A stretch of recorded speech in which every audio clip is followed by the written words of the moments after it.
Uma boa tarde para quem chega agora, uma boa tarde para todos aqueles que nos acompanham desde essa manhã. Obrigado pela sua participação. Não se esqueça que você pode fazer aqui os seus comentários, as suas perguntas e também nos direcionar. Nesse quarto painel, nós vamos falar sobre ética e posição do analista na atualidade, fundamentos, limites e também responsabilidades. Para essa mesa, nós tivemos aqui uma oportunidade especial. Nós estamos recebendo aqui, presencialmente, nos nossos estúdios, o Francisco e também o Rodrigo. Sejam muito bem-vindos. Obrigado por vocês dedicarem esse tempo para que a gente possa continuar transmitindo, construindo a psicanálise e levando também informações que ao longo da nossa prática vão compondo experiências que são super importantes. Assim como nós recebemos experiências de vários dos nossos formadores, hoje também temos essa oportunidade de transmitir um pouco daquilo que vivenciamos também na nossa clínica. Então, seja muito bem-vindo. Nós vamos para esse quarto painel, a ética e a posição do analista na atualidade. Francisco Antunes Filho chega a esta conversa trazendo a densidade de uma trajetória que reúne clínica, supervisão e docência, sustentada por um estudo rigoroso da tradição freudiana e por um compromisso firme com a escuta do sofrimento humano. Em seu percurso, a psicanálise aparece não como resposta apressada, mas como presença, elaboração e responsabilidade diante da singularidade de cada sujeito. Ao seu lado, Alexandra Leite amplia esse campo a partir de uma prática clínica que atravessa diferentes configurações do cuidado: pré-adolescentes, adolescentes, casais e famílias, no presencial e no online. Psicóloga clínica de orientação psicanalítica, com especializações em psicologia hospitalar e em avaliação e reabilitação neuropsicológica, sua trajetória acrescenta à conversa a precisão de quem conhece de perto os limites, as exigências e a delicadeza da escuta em contextos diversos. E compondo esse encontro, Rodrigo Ferreira Silva traz a experiência de uma clínica voltada às dores que atravessam o corpo, a ansiedade e os transtornos alimentares, articulando escuta psicanalítica, psicoterapia breve e uma atenção cuidadosa às complexidades emocionais do sofrimento contemporâneo. Sua prática se volta justamente para os pontos em que o cuidado exige responsabilidade, discernimento e atenção ao que não pode ser tratado de forma superficial. Entre a consistência da formação, a delicadeza da escuta clínica e a responsabilidade diante dos limites da prática, três trajetórias se encontram para pensar uma mesma exigência: a de sustentar uma posição ética do analista. Muito boa tarde. Bem, como muito comum na clínica, nós percebemos várias manifestações do inconsciente. E, claro, eu não deixei de manifestar uma delas, o lapso.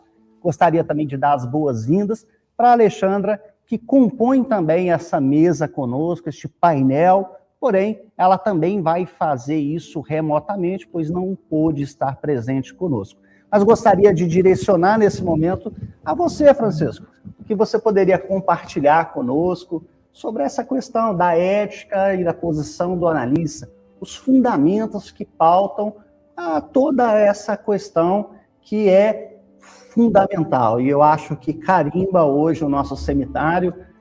Nesse momento final, podemos falar, discutir, principalmente sobre a ética e a posição do analista na atualidade. Seja bem-vindo. Obrigado, boa tarde a todos, boa tarde também a cada um de vocês. A Alessandra que está também participando. É um privilégio, um prazer poder estar aqui. E quero também poder externar, né, o meu boa tarde a todos aqueles que estão também nos ouvindo. Então, coube a mim falar sobre fundamentos e aqui na contemporaneidade. Mas eu queria buscar inicialmente, colegas, eu queria buscar inicialmente em Freud aquilo que faz parte de todo um trabalho psicanalítico, a gente sempre está se referenciando, fazendo referência a Freud. E eu não podia deixar de começar a minha fala sem antes dizer o que Freud disse em 1930.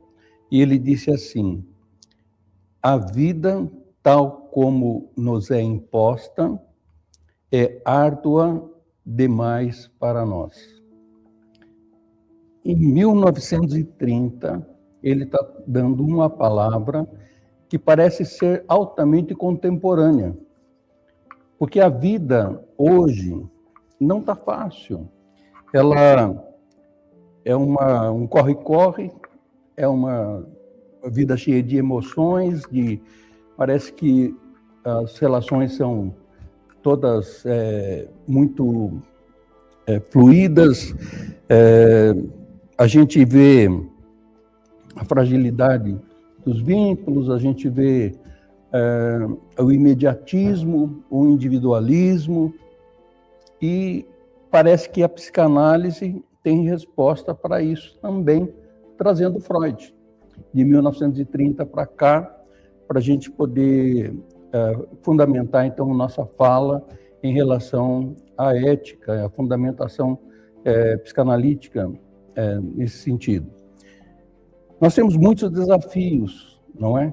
Nós temos muitos desafios como clínica para enfrentar os desafios contemporâneos. Mais recente foi esse do atendimento online.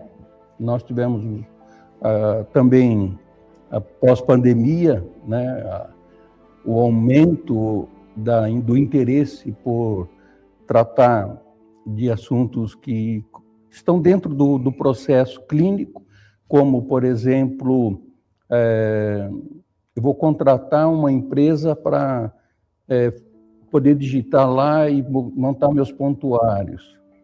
Então, fica lá, e para quem que vai ficar essa informação? Será que essa informação ela vai ficar restrita, não vai ficar restrita? Vai se tornar pública, não vai? Alguém pode buscar esses dados de uma certa forma e transformar isso em algo que vai ofender as pessoas, que vai expor as pessoas que estão falando na clínica. Então, a clínica está tratando de muita coisa que é importante, que é a proteção de dados, que é justamente aquilo que nós precisamos para desenvolver nosso trabalho. Nós três aqui, eu não sei a Alessandra lá, mas nós estamos com celulares na mão, nós estamos conectados. A clínica se faz assim hoje, se faz dessa forma contemporânea. Nós estamos vendo as redes sociais bombando, as preocupações de atingir uma massa maior de pessoas. Então, é contemporâneo falar da ética psicanalítica? Claro que é, mas nós vamos buscar as raízes na onde? Lá atrás, nos fundamentos. Vou dar um exemplo. Freud era neurologista. Hoje, no nosso dia a dia, na nossa contemporaneidade, nós estamos enfrentando o quê? A medicalização do sofrimento. A pessoa está se sentindo com ansiedade, vai tomar remédio. Está se sentindo com depressão, vai tomar remédio. Nós somos obrigados a conhecer os medicamentos para podermos entender o que os médicos estão fazendo. Freud já fazia isso lá atrás, não é? Ele falava para os médicos, ele dizia para os médicos, ele falava de uma forma assim direta, dizendo: olha, os médicos têm que cuidar disso, porque é uma coisa muito séria. E nós, psicanalistas, temos esse desafio de poder, nos dias de hoje, nos preocupar com a medicalização, porque nós somos um suporte, praticamente, aos médicos, somos um braço forte dos médicos. A psicologia tem o seu papel, porque a psicologia ela é uma ciência que trata do comportamento humano e trata da formação do ser, da sua individualidade, da sua personalidade, mas nós estamos preocupados com o quê? Psicanalistas, com o inconsciente. Então, é o que Freud se preocupou, é com o inconsciente. Mas, voltando lá para os médicos, em 1912, Freud disse assim: o médico deve voltar o seu próprio inconsciente como órgão receptor para o inconsciente emissor do doente. Então, o que Freud estava falando aqui? Em 1912, ele estava dizendo nada mais, nada menos, que nós precisamos nos preocupar com a escuta. É o que Nasio fala no seu livro sobre inconsciente instrumental.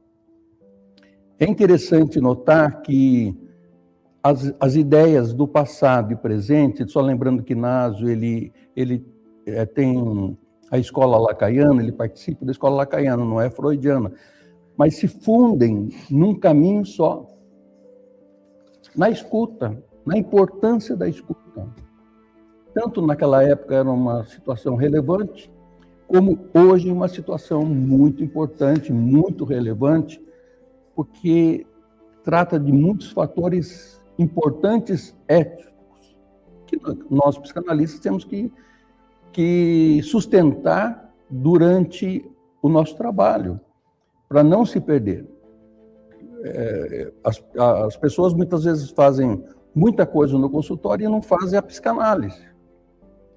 Elas estão voltadas para terapias, para isso, para aquilo outro, e não fazem a psicanálise, que é a investigação do inconsciente, e trabalhar isso de uma forma muito importante, bem dentro daquilo que é presente, né? E nós vamos falar um pouquinho sobre isso.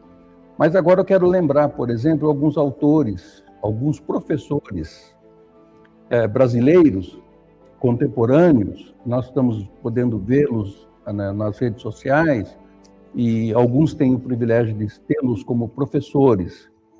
Eu quero lembrar, por exemplo, de um já mais idoso, que é o Joel Birman, e ele fala assim: o sujeito contemporâneo, em 1946 ele nasceu, e ele fala assim: o sujeito contemporâneo é marcado pela exigência permanente de desempenho e pela dificuldade de lidar com a falta.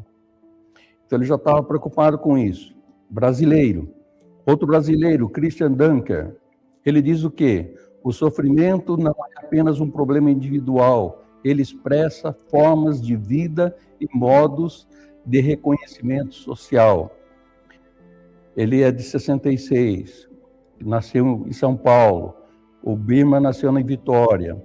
A Maria Rita Kell, que eu gosto muito dela, gosto muito do trabalho dela, ouvi palestras dela em seminários, nasceu em 51.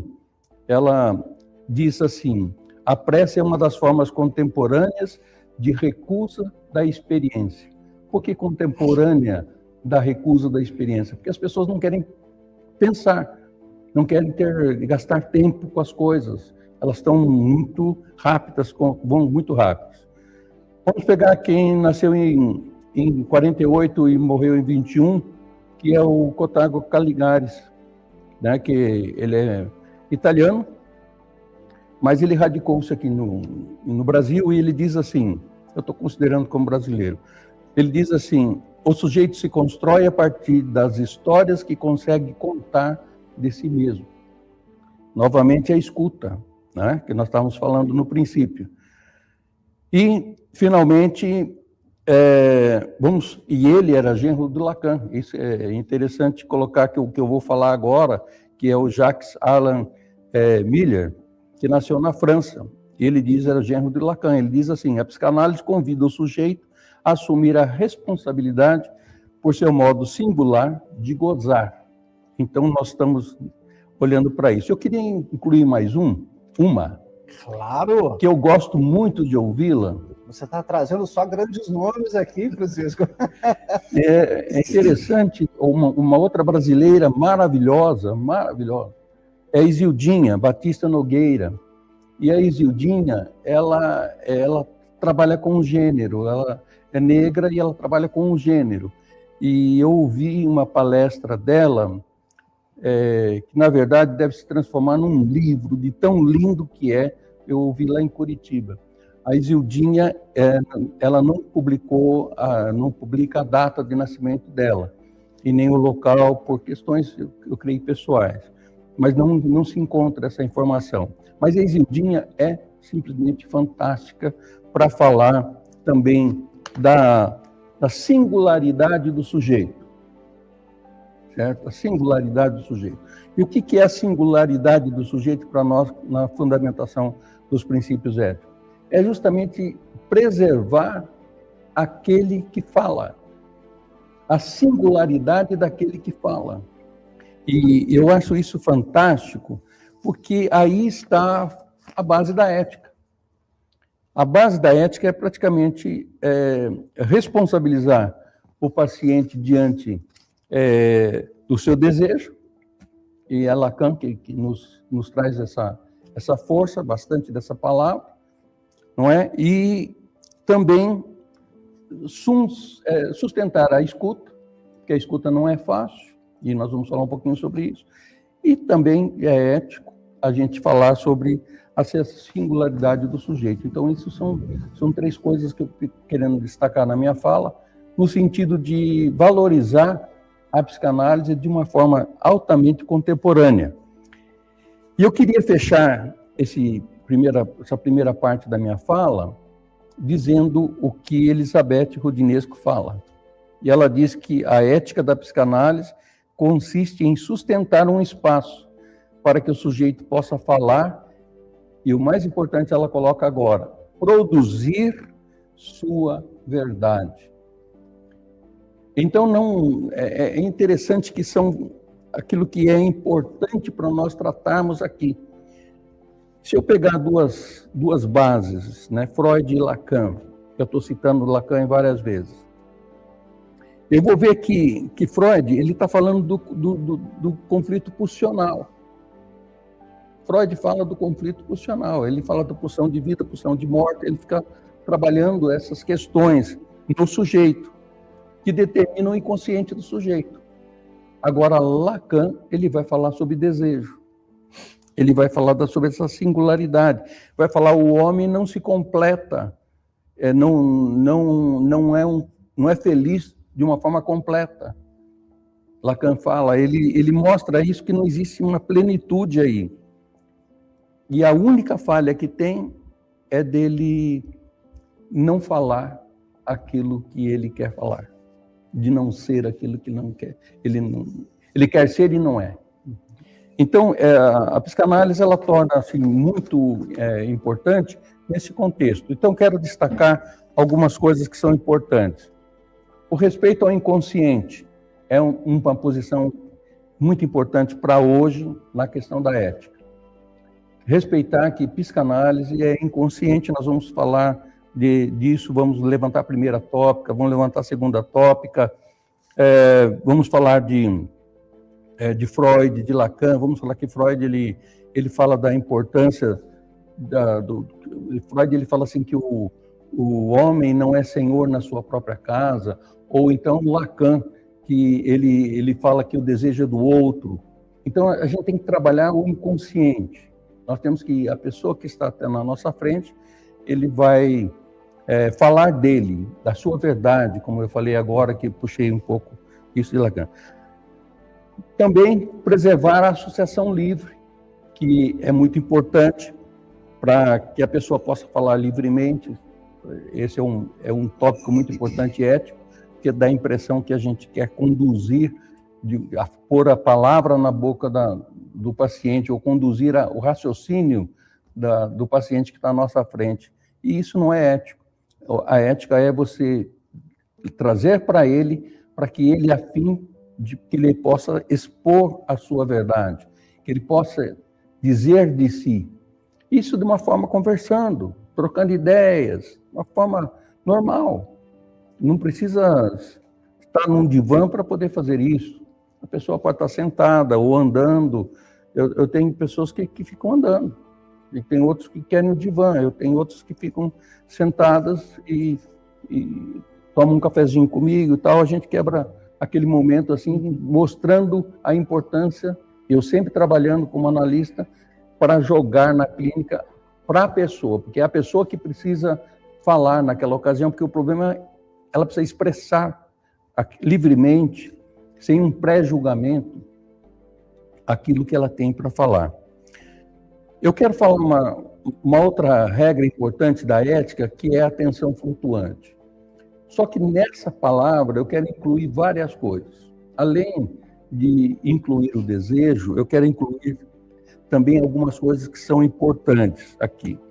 Quando eu falo desejo, eu falo tanto do desejo do analista quanto do analisando, né? Porque para sustentar uma escuta, você vai precisar deixar de ser. Você vai ter que saber que você vai ter que morrer praticamente, que nem Lacan fala, você vai ter que se implodir ali, porque você não vai poder ser aquele que vai estar falando com o que o outro tenha que dizer. Então, você vai ter que observar, as que Inácio fala no seu livro, observar, compreender, escutar plenamente, identificar, interpretar tudo. Então, o seu papel está bem numa escuta técnica. E você vai, então, levar a pessoa a que ela possa manifestar o desejo dela. Ela vai falar das pulsões, ela vai falar das contrariedades, dos traumas, das dificuldades. Então, o manejo, que é a transferência, contra-transferência, que é a forma com que você vai conduzir isso, tem que ser de uma forma muito bem calcada na literatura, nos estudos, nos princípios da psicanálise. Porque se você não faz isso, você vai fazer outra coisa e não vai fazer psicanálise. E depois você não vai conseguir voltar. É um caso interessante. Tem muitos pastores formados, eu posso falar porque também sou, muitos pastores formados que querem transformar ali em aconselhamento. E psicanálise não é aconselhamento. Psicanálise não aconselha ninguém. Você não é obrigado a dar um diagnóstico. Não é porque você tem que dar um diagnóstico. Não. Aconselhar alguém, não. Você tem que provocar o inconsciente. É aquilo que Freud já chegou, era a grande preocupação no passado. É fazer com que o inconsciente apareça no consciente. Mas sem a cartaz. Sem a cartaz. É uma ação que você vai conversando, a pessoa vai falando, de repente ela chora. Porque ela está vivendo na mente dela o trauma, ela está vivendo na mente dela a dificuldade. Então, eu diria para você assim, é importantíssimo a neutralidade na escuta. A neutralidade analítica, ela é justamente você se inutilizar-se de seu conhecimento, é o suposto saber que tem que aparecer naquela hora, é a pessoa que parece que sabe que vai dar solução, mas não vai dar solução nenhuma porque ele está ali. Então, essa neutralidade do analista não significa o silêncio do analista no sentido de ele não participar daquele momento, mas é dele saber eticamente como que ele vai participar daquele momento. Isso é super interessante, né, Francisco? Porque quando a gente pensa a posição do analista, que é um dos títulos aqui do nosso painel, interessante porque no dispositivo analítico a gente se depara justamente com isso, com duas posições. E uma posição, ela é muito bem definida. E a gente espera que essa posição bem definida seja a posição do analista. Sim. Porque a posição do analisando é justamente esse lugar onde vai encontrando, de acordo com o desvelamento do seu inconsciente, vai surgindo aqui novas posições, novas formas de ser, novas subjetivações. E é interessante porque isso casa muito com uma provocação que nos chegou aqui, né? Olha só, eu fui para a análise e a minha analista chorou junto comigo e também compartilhou comigo, ao longo da minha sessão, todas as suas dores. Como isso é do ponto de vista ético? Então, é uma coisa singular, né? É um momento ali, não sei se misturou um pouquinho a amizade, mas a A manutenção, a neutralidade não significa não chorar. A neutralidade que nós estamos falando é justamente o analista estar dentro da sessão como analista. Então, se a pessoa aí, nesse caso, ela contou uma história, se o analista ele emprestou o inconsciente instrumental dele, e ele quer, naquele momento, usar aquela parte para se sensibilizar com aquela paciente. Então, eu não vejo problema chorar junto, abraçar, eu não vejo problema nesse sentido, não quebra a ética psicanalítica. Agora, o falar de si depende muito daquilo que está sendo tratado e na hora que está sendo tratado. Porque eu vejo assim que esse momento é tão importante, porque se ele deixar no que ele está comentando, se ele deixar de ser suposto saber, se ele deixar de ser um analista, ele perde a posição de analista e passa a ser amigo. E qual seria, por exemplo, as consequências disso no decorrer desse percurso? Então, é que eu estava comentando, ele deixa de ser analista. Então, ele perde o poder de ser o suposto saber. Eu não vejo problema nenhum, e tenho falado nas supervisões isso, de você tomar uma cerveja com um paciente, um café, numa cafeteria. Eu não vejo problema nenhum com isso. Mas se você perder aquele momento que é seu, que você precisa da neutralidade, você precisa entender aquele momento, de se posicionar, você vira seu amigo. E daí perde o rumo. Sim, e é um ponto muito interessante. Por quê? Porque, assim, se o analista ele perde a sua posição como suposto saber, corre-se o risco, no decorrer da análise, ele também se perder no papel. Por quê? Porque aí ele já vai começar a querer, talvez, ditar algumas situações. E quem dirige a análise é o analista.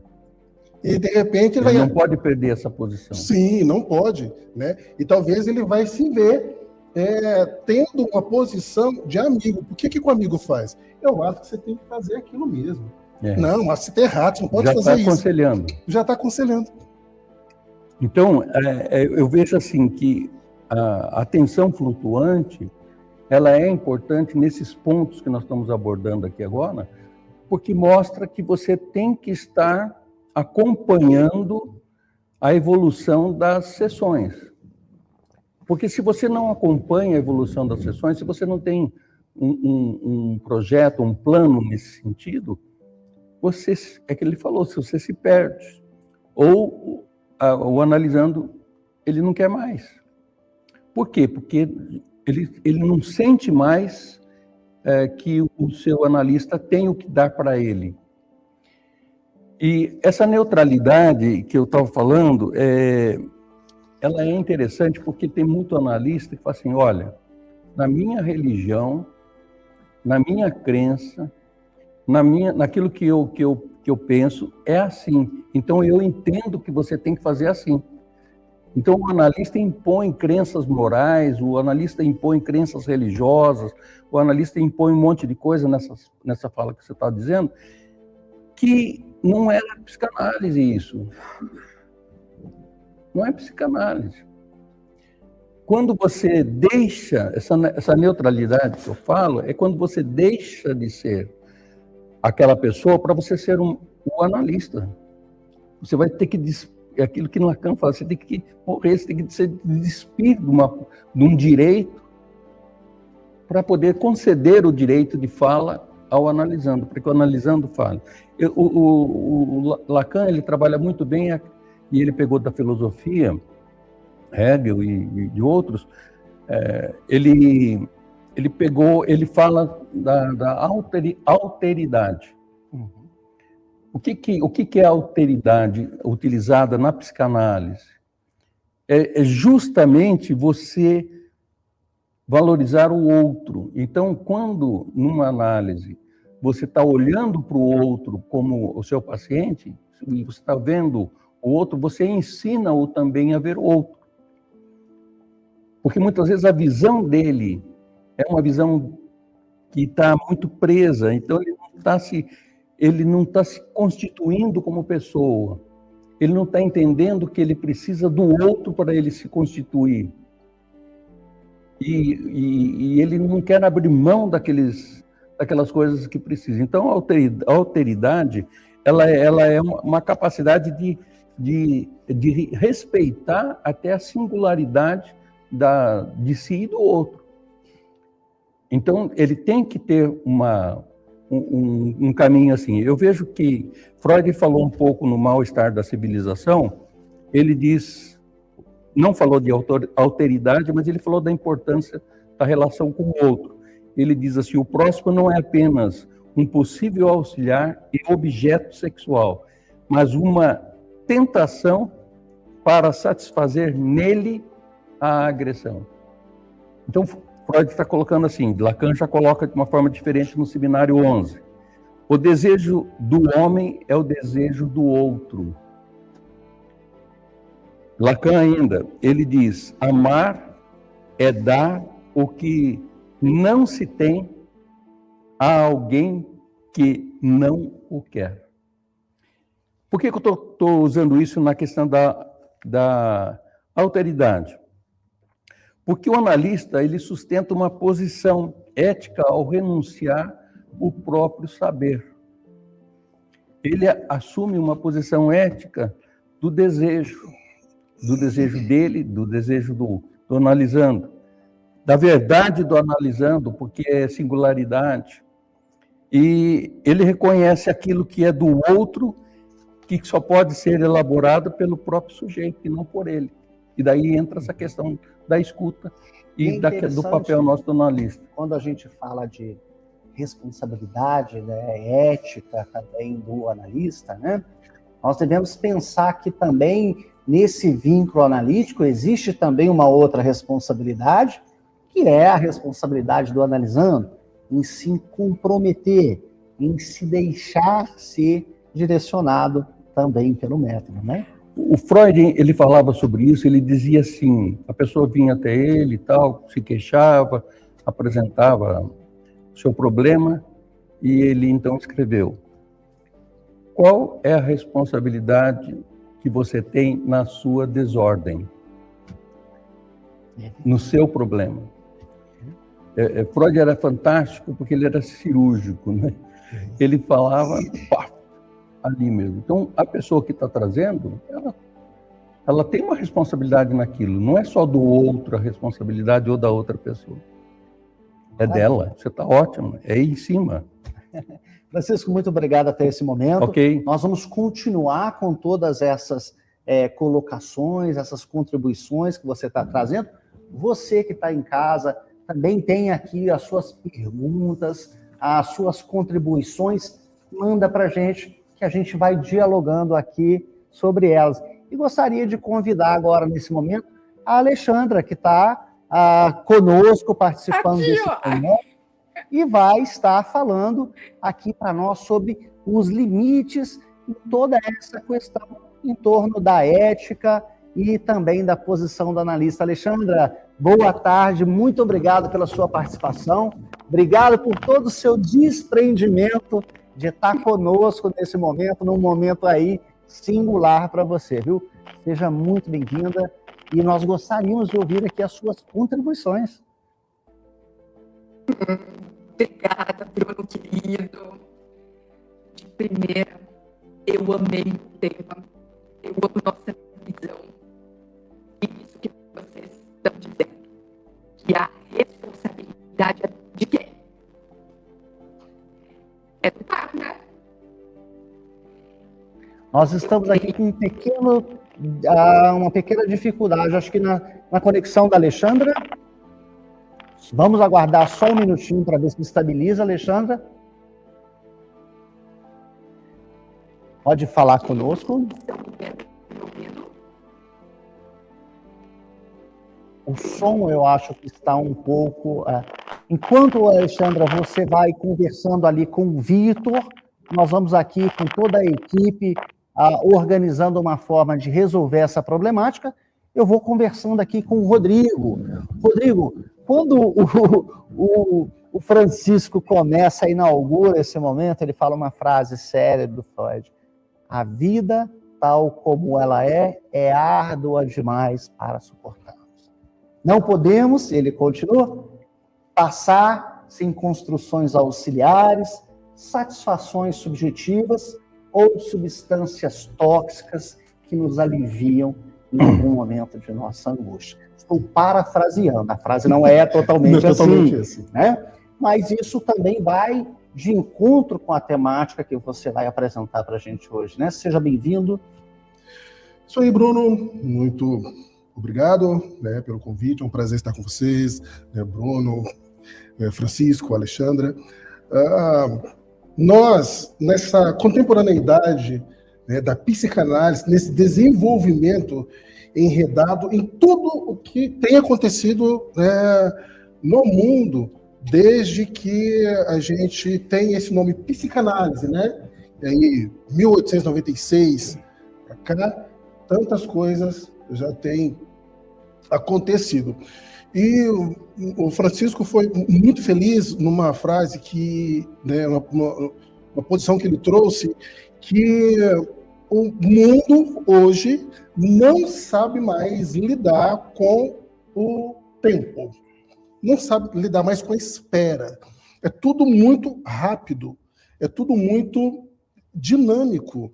E aí traz uma ansiedade muito grande, porque o sujeito, na sua complexidade, ele não está acostumado ou começou a não ficar mais acostumado com a questão de saber lidar com processos.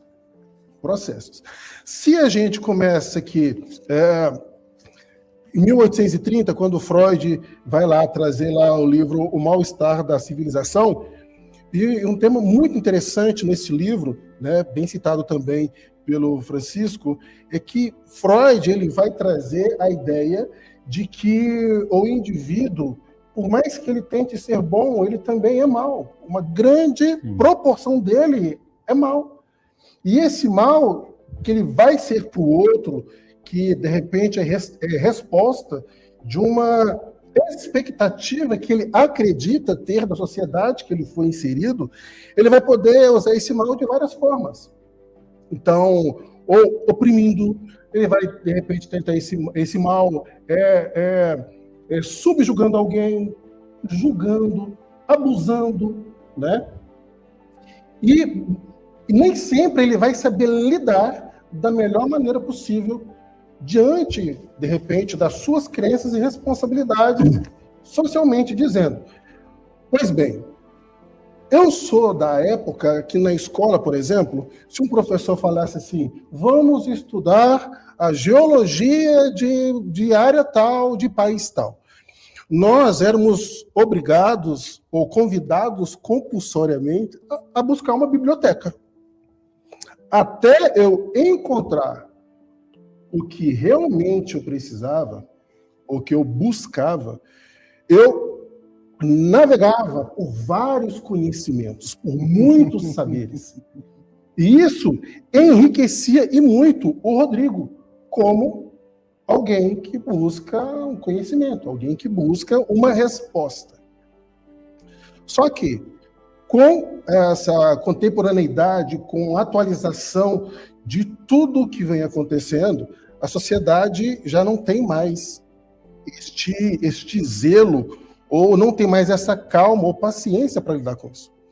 É muito comum a gente receber nos nossos consultórios, o paciente ele chega e às vezes ele já quer saber quanto tempo eu vou demorar para ficar bom, Francisco? Bruno, eu vou precisar de quantas consultas? Você sabe o que eu já tenho? Você já sabe o que eu tenho. E até uma contribuição com o Francisco aqui, que eles vão buscar em nós as respostas imediatas para os seus traumas, para as suas manifestações, por causa dessa não completude diante do tempo, do processo da cura, né? Ou do processo do entender o que realmente está acontecendo. E aí que se a gente se perde, dentro da responsabilidade nossa de sermos o dono do saber, nós nos pegaremos com contribuições que fogem totalmente da psicanálise. Por isso, eu estava conversando hoje mais cedo, né, com o Bruno. Eu também sou cristão e sou teólogo, né, psicanalista, e dou aula de teologia também. E quando eu vou atender alguém que é da igreja, eu tenho que deixar muito claro para essa pessoa que é o seguinte: vamos lá. Ok. Você conhece o Rodrigo, da onde? Da igreja, que toca, que ministra, aquela coisa toda. Então, eu tenho uma notícia para te dar. O Rodrigo que você vai encontrar aqui não é aquele Rodrigo. Aqui não existe o Rodrigo com conceitos éticos, morais, que vai te julgar, que vai trazer para você o que você deve fazer, o que eclesiasticamente é certo ou errado. Aqui o Rodrigo está para ouvir e te entender. E juntos nós vamos descobrir o que inconscientemente está gritando aí dentro. E o seu corpo traz de formas que você não entende. E que eu também ainda não entendo, mas conheceremos. E diante de toda essa complexidade, vem os sofrimentos que a sociedade vem carregando junto com isso. Porque, da mesma forma que a psicanálise ela vem desenvolvendo, ela não para, porque nós temos que nos atualizar. O Francisco também trouxe uma situação bem interessante na pandemia. Na pandemia, nós tivemos que nos reinventar diante de um caos. E esse caos não foi um caos da minha cidade, não foi um caos da sua cidade. Foi um caos mundial, onde nós tivemos que nos reinventar. E esse reinventar, ele vem também nessa evolução da clínica. A evolução, a forma como eu enxergo o outro. Porque aí também teve que o Rodrigo, na sua análise, né, entender que agora o processo vai ter que mudar. E aquela barreira que o Rodrigo também tinha a respeito de atendimento online, ou ela cai, ou eu tenho que procurar outra coisa. Porque em nenhum momento de qualquer diversidade que surja, o Rodrigo, dentro da clínica, não pode deixar de lado a psicanálise. Porque, beleza, diante de todas essas demandas, nós vemos para os sofrimentos, né? As manifestações sociais. Porque antes, as pessoas tinham... Vamos lá. Se a gente pega um pouco da história, até da televisão, era muito comum a gente via algumas propagandas de alguns brinquedos ou de algumas marcas que a gente olha hoje e pensa assim, o que se passava na televisão antigamente? Né? Um dia o meu filho falou assim, tem 11 anos, ele falou assim, pai, meu professor falou que na época dele, no barzinho, vendia cigarro de chocolate para as crianças. Eu falei assim, realmente, filho, isso aconteceu. Foi uma época, foi uma fase que isso acontecia. E aí o meu filho vem, mas pai, e aí? Diante do cigarro, o senhor falou para mim que o cigarro ele pode ser a entrada de outras drogas. Pode ser, não significa que ele seja. Mas por que eles passavam na televisão? E aí eu tive que explicar para o meu filho toda a situação, que o mundo também vai se desenvolvendo naquilo que é aceitável, naquilo que não é tão aceitável socialmente. Porque se a gente pensa no socialmente, a gente também está indo lá em Lacan, quando ele vai falar, lá nos 3 registros, né, a respeito do simbólico. O que é o simbólico? Meu filho, quando ele já chegou em um universo pronto. Ele já chegou com nome, já chegou com família, com possíveis escolas, né? Com a possível crença, né? Aonde ele vai ir, aonde que ele não pode ir, em qual família nós não o levaremos. E aí, meu filho, como indivíduo, ele pega isso, né, e traz como uma realidade para ele, na expectativa que eu, como pai, coloquei em cima dele. Eu trouxe o meu filho para trazer um exemplo claro, mas vamos levar isso para a clínica. Diante das demandas da sociedade, Já tivemos a alta, onde havia muita propaganda do álcool, depois começou o beba com moderação, né? Antigamente tinha as propagandas de cigarro, aquela coisa toda, o pessoal no iate, e aquela trazia uma questão de status, né? Que também a gente vai ver que o prazer, ele era o prazer para ser vivido. Hoje o prazer é um prazer como obrigação. Você tem a obrigação de mostrar que a sua vida te dá prazer. Rodrigo, O prazer do gozo. diante, por exemplo, dessa temática, como você está trazendo, como o Francisco também trouxe, né? Por exemplo, o Francisco fala lá da emergência da medicalização. E realmente nós assistimos isso hoje, né? Como as pessoas acabam tentando deslocar para a medicação a solução das suas angústias, a solução das suas dores, né?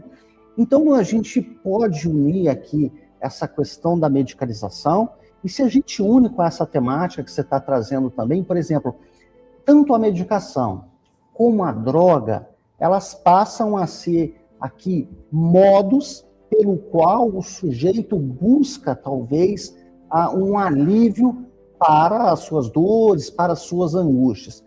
Como fica a posição do analista hoje, eticamente, também dentro de todo esse sofrimento que ele traz? Como fica a posição do analista hoje diante desses dois fenômenos, por exemplo, a medicalização e também a questão das drogas, né? Como o analista eticamente deve conduzir um percurso tal como esse? Quais são aqui os limites éticos? Quais são os fundamentos éticos que pautam toda essa dimensão com esse atendimento, com a psicanálise direcionada para essas duas pessoas? Gostaríamos de ouvir vocês dois, e após a pergunta a gente já volta com a Alexandra também. Já conseguimos resolver aqui a conexão dela, então ela entra, faz parte conosco aqui. Pode começar a medicação. Então, é interessante isso, porque o que nós estamos vendo é que teve uma época que quem ia para psiquiatra era louco. Hoje, eu estou indo para o psiquiatra tal, é status. Então, está mudando a forma de se ver. O sofrimento é idem, porque antes o sofrimento não tinha recursos de medicamentos que poderiam trazer alívio na patologização. Quer dizer, a pessoa tinha, vamos supor, traumas, ela tinha ansiedade, ou então depressão. Então, não se tinha medicamentos específicos para isso. A pessoa está com problema de dormir, tem síndrome do pânico. É muito grande o universo. Hoje, nós temos psiquiatras que estão trabalhando cada vez mais próximos dos psicanalistas, cada vez mais, porque eu entendo que eles fazem isso em função daquilo que é próprio nosso, que é investigar o inconsciente, porque o medicamento não vai tirar do inconsciente aquilo que está registrado, não é? A psicanálise, ela vai buscar, ela vai trabalhar justamente o inconsciente. O remédio, ele é algo que mascara, que segura, mas que não cura. Então, o medicamento em si, ele não cura. O que cura é a pessoa falar. E Freud já falou sobre isso, que é a fala. Então, a medicalização do sofrimento é que virou, para mim, uma forma de ganho. A indústria farmacêutica, enfim, aproveitando esse momento, esse nicho, então começou a colocar em pauta isso. Eu vejo, voltando para a ética, eu vejo que é a associação de ideias que é realmente a base que fala. Então, o Nasio, eu gosto muito, ele diz assim, a psicanálise cura. Ele escreveu um livro, A Psicanálise Cura. Muito bom, por sinal. Muito bom o livro dele. Então, é uma resposta, eu entendo, a essa medicalização, porque não vai curar nunca, um remédio não vai conseguir, mas ele vai facilitar. Se você olhar pela neurociências, você vai ver que vai facilitar o envio de neurotransmissores, que nós estamos falando agora há pouco, vocês estavam falando da dopamina.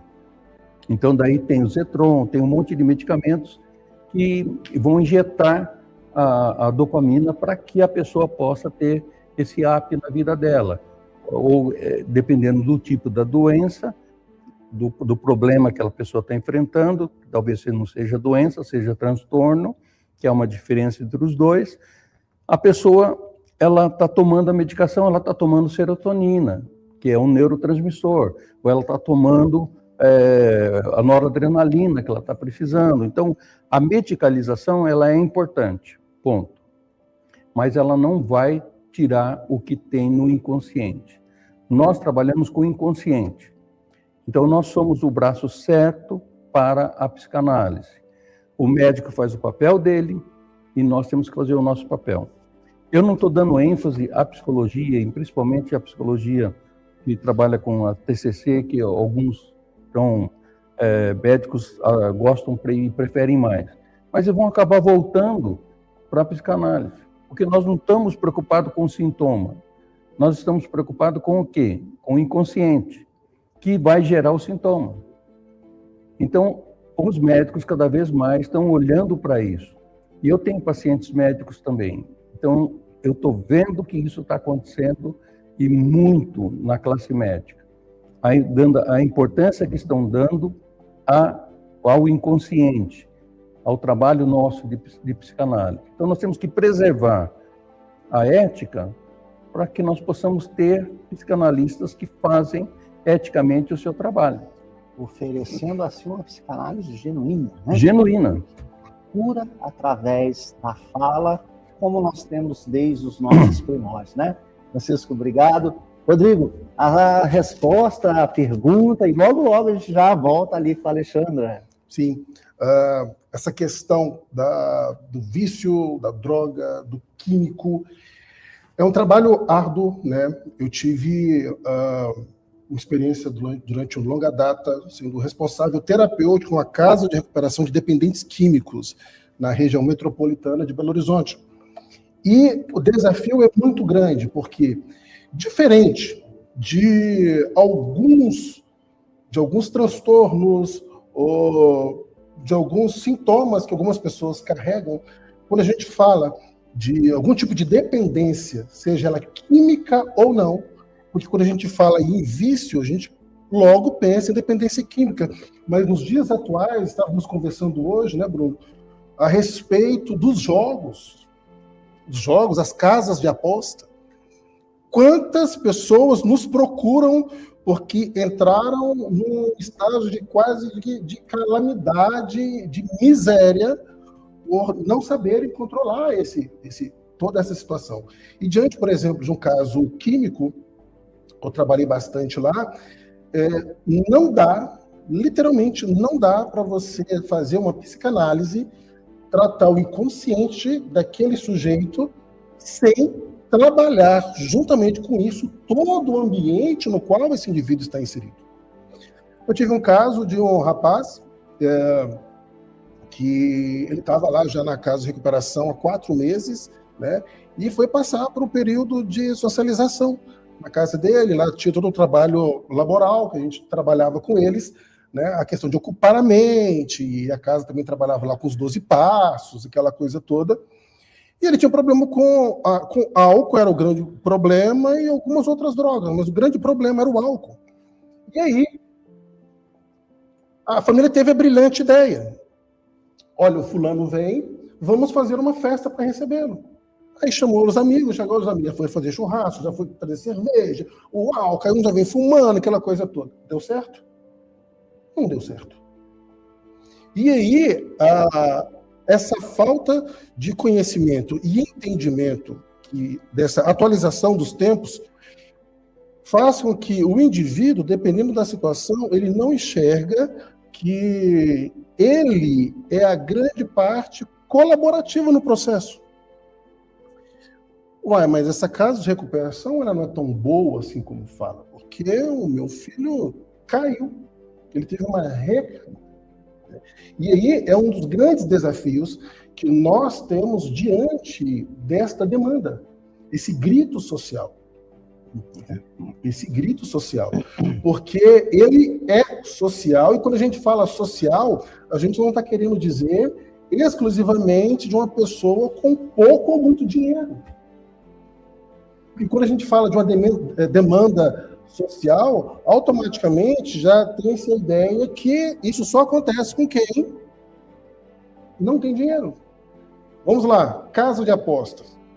Normalmente, é quem tem um pouco de recurso para tentar a sorte, que vai, de repente, se dar o luxo de tentar perder tudo, talvez. Com certeza. Né? E também, outros casos críticos também, quanto ao sentimento de não seria impotência, mas de injustiça que eu já recebi, por exemplo, na clínica, da pessoa, ela não se achar justa, sofrer sabendo que ela tinha tudo. Porque ela não tinha o direito de sofrer, porque ela tinha acesso a tudo. Isso também está totalmente ligado à imagem que em cima dela foi posta, a expectativa que ela acredita que o outro tem dela. Maravilha, Rodrigo, muito obrigado. Vamos chamar agora a Alexandra. Alexandra, já conseguimos aqui resolver os nossos problemas relacionados à conexão. Alexandra, seja muito bem-vinda. Nos desculpe aqui o atraso. Estamos aqui para poder ouvir as suas contribuições sobre a ética e a posição do analista nesse nosso cenário contemporâneo. Vamos lá, Bruno, colegas. As pessoas sofrem de verdade. E nós só temos trabalho porque essas pessoas acreditam que nós faremos algo com eles.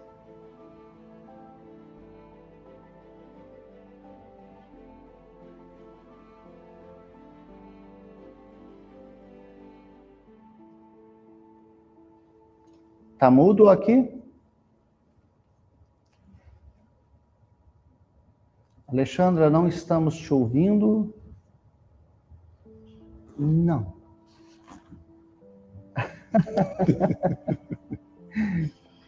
Vamos tentar fazer mais um teste. Vamos ver se você consegue nos ouvir, Alexandra. Perfeitamente, vendo e ouvindo. Pronto, agora também estamos lhe ouvindo, por favor. Ok? Ok? Estão me vendo, me ouvindo? Então, a gente está dizendo que as pessoas sofrem de verdade. E nós só temos trabalho porque eles nos buscam para construir juntos. Então, a responsabilidade é do par, não é isso?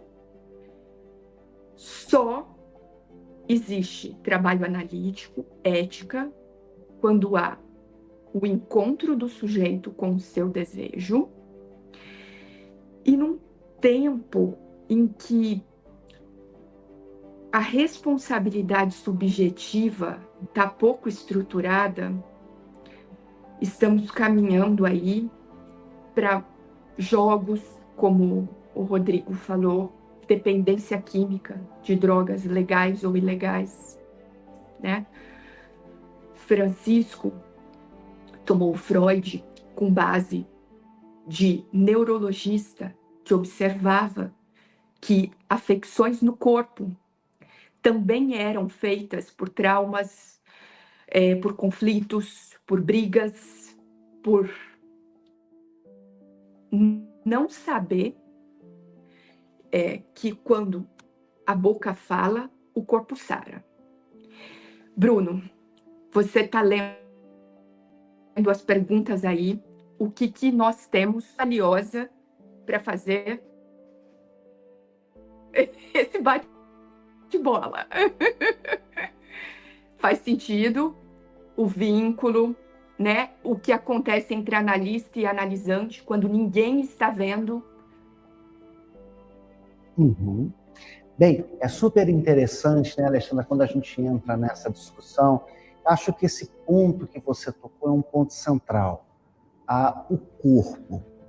Né? como nós podemos pensar hoje esse corpo que é marcado por tantas exigências, por tantas demandas, a mulher, talvez, de uma forma mais direta, sofre essas pressões sociais de uma forma muito mais intensa que o masculino. Mas como fica a posição do analista diante de um corpo que está padecendo? Como é que você vê essas situações? Por exemplo, podemos colocar aqui como algumas questões que chegaram em torno das somatizações, né? Como uma somatização deve ser aqui acompanhada eticamente? Qual a posição do analista? E temos uma segunda intervenção que trata de um caso também super interessante relacionado ao corpo, que são relacionados aos transtornos alimentares.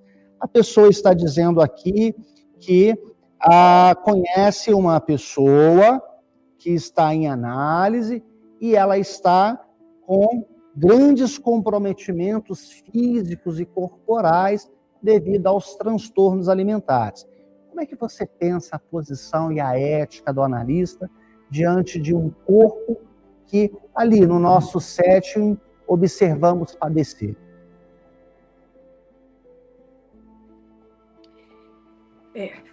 Somos psicossoma, né? Então, mente, corpo, espírito, e num tempo em que as respostas são imediatas, o consumo desastroso, a medicalização, somos amigas dos remédios, mas eles ajudam muito, mas não ensinam a viver e a pensar, né? São gesso, muleta, para passarmos desses períodos tão difíceis. Eu acredito que esse corpo é alvo, né? Do diário, das doenças autoimunes, né? Não sei o que vocês estão observando, as pessoas chegando e dizendo, olha, né? Eu fiz diversos exames, né? Eles sabem mais do que a gente sobre a própria doença, dos marcadores e tal, né? Eu tô aqui como sessão de descarrego, né? Os exames não mostram, o médico me mandou procurar ajuda, eu vi, né?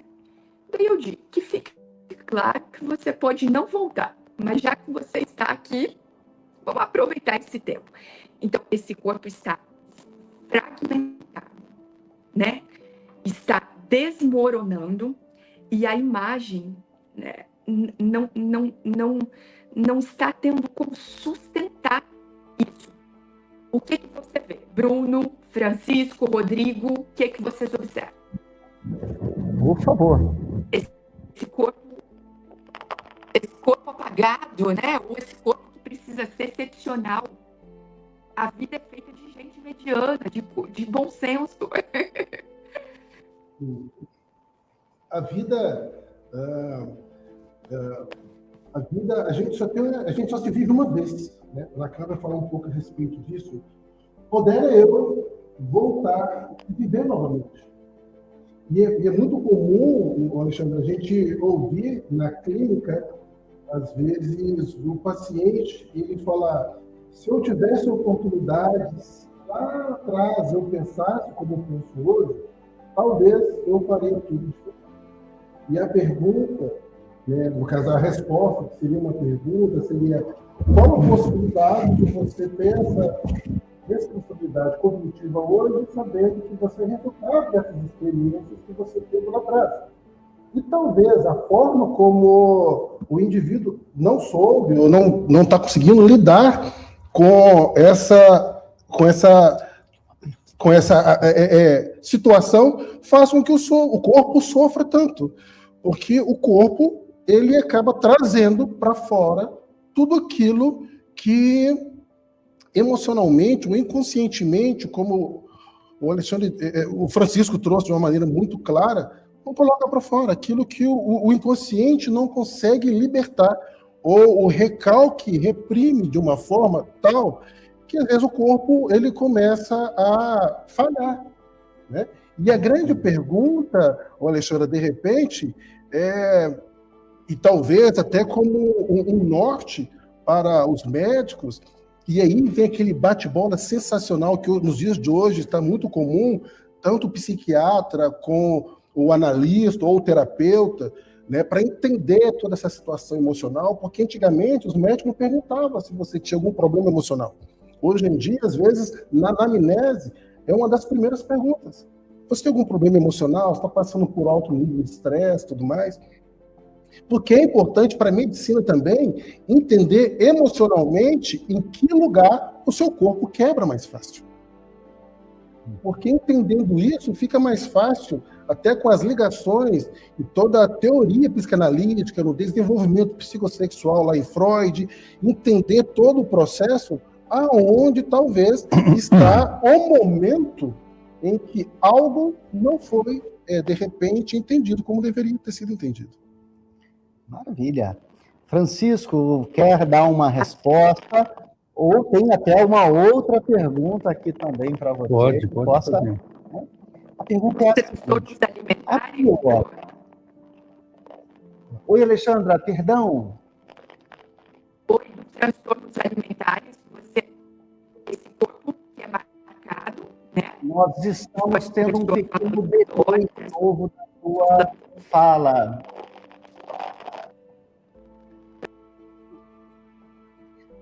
Bem, vamos entrar em contato, Alexandre, e vamos tentar resolver essa questão.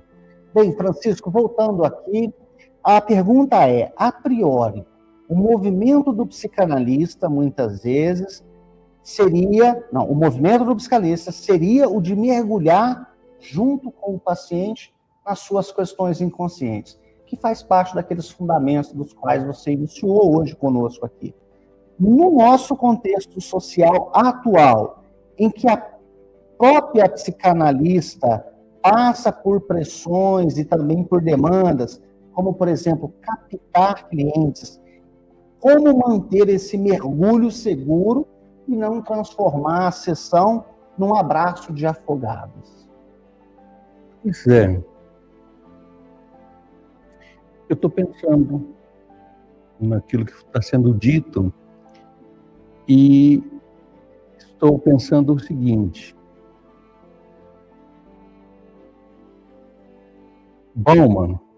Zygmunt Bauman e Joel Birman, eles trabalhavam muito a questão do pertencimento e do sentido. Nós estamos falando em psicossomatia e agora estamos falando em mergulho. Então, isso está fazendo a minha mente trabalhar bastante nesse sentido, da posição ética do analista. Porque eu não vejo o analista mergulhado. Porque quando eu saio do meu consultório, eu fecho a porta e vou para casa. A minha casa é o meu reduto, o meu lugar que eu vou assistir o futebol, que eu vou assistir série, que eu vou... Eu não posso misturar nesse mergulho, eu não posso perder a minha condição de analista. Que nem o Rodrigo falou, na questão social, é a questão do outro, não é a questão dele. O analista trabalhando a questão do outro. Se é uma questão social, que o Dunker trabalha muito bem essas coisas, então é o outro que precisa se prevenir e restabelecer o seu ego na condição de condutor da sua vida. Olhando para essa questão que eu estou abordando agora, respondendo as perguntas, eu vejo que a posição do analista tem que ser aquela dita por Lacan. Eu olho para a psicossomatização, que é um problema do outro. Isso me dói, porque eu vejo a dor que o outro está tendo, mas eu não tenho a solução para o outro. Então eu tenho que ajudar o outro a encontrar uma solução para ele se sentir livre de uma somatização inadequada na vida dele. Vamos pegar qualquer doença e você vai verificar isso. Isso é psicossomático. Agora, se eu passo a me identificar tanto ao ponto de mergulhar com aquela pessoa na somatização dela, eu vou junto com ela. Eu perco a minha condição de analista. Então, o analista ele tem que estar calcado na ética, no conhecimento técnico, para ele não se perder nas análises. Então, não é porque, entrando na questão do Rodrigo, não é porque a pessoa fuma que eu vou fumar. O meu ego tem que estar fortalecido, eu tenho que ajudar o outro a se fortalecer o ego dele. Isso vai puramente de encontro com as regras fundamentais que o Freud não deixa, né? Neutralidade, a abstinência, a associação, enfim, todas aquelas regras que são importantíssimas para que se mantenha esse enquadre, né? E é interessante porque o analista, assim como ele não vai para casa levando aquilo que ele ouviu no teu consultório, ele também não deve ir para o consultório levando aquilo que está em casa, ou pensando, nossa, fiz uma publicação, será que eles curtiram? Será que tem alguém que me mandou mensagem? E se eu não responder agora, será que essa pessoa vai procurar outro analista? E fazendo esse circuito mental enquanto está com uma pessoa dentro de consultório. Isso não quer dizer que ele não possa responder ao WhatsApp. Certo? O que eu estou falando não é no sentido literal. Nós estamos num momento vivendo na contemporaneidade que você tem redes sociais, você tem domínio para não ir para o Instagram, mas você pode atender alguém que está num momento difícil da vida dele ou dela, está precisando de uma mensagem, uma palavra, então não custa nada dar uma resposta nesse sentido. Então não é literal. Mas eu estou querendo colocar justamente a minha preocupação com o analista. Porque parece que as pessoas estão querendo virar consultores, aconselhadores, estão querendo virar um monte de coisa e menos psicanalista. Não querem estudar. E psicanálise se faz no dia a dia, no estudo, para poder você sentir na veia, não é que a gente fala? Sentir na veia aquilo que você está vivendo ali. Você tem que se mergulhar dentro da psicanálise. Eu estava falando de psicossomatia, e é uma coisa que eu me interesso bastante. Muitas psicossomatias as pessoas ficam livres porque elas acabam entendendo que foram traumas ou dificuldades que foram enfrentadas no passado e que ela não precisava pagar esse preço de uma psicossomatia. Então, quando a pessoa deseja, o desejo, a pessoa consegue se livrar daquele problema que criou aquela somatia. Então, eu vejo que ela é a questão do autoimune que a doutora falou. Então, nós temos que entender que a nossa mente é o depositário de uma história linda, mas, como disse o próprio Rodrigo, muitas vezes tem coisas ruins ali. Então, nós temos que entender que precisamos da análise para podermos nos livrar daquilo que está incomodando. Então, eu diria assim, psicossomatia tem cura? Eu diria por Násio, a psicanálise tem cura. Então, se a gente seguir certinho, a psicanálise é uma excelente ferramenta na contemporaneidade para responder àquelas necessidades. Eu vou te dar uma prova. Freud, ele era neurologista, certo? Médico neuro. E ele falou, tem coisa errada com essas mulheres.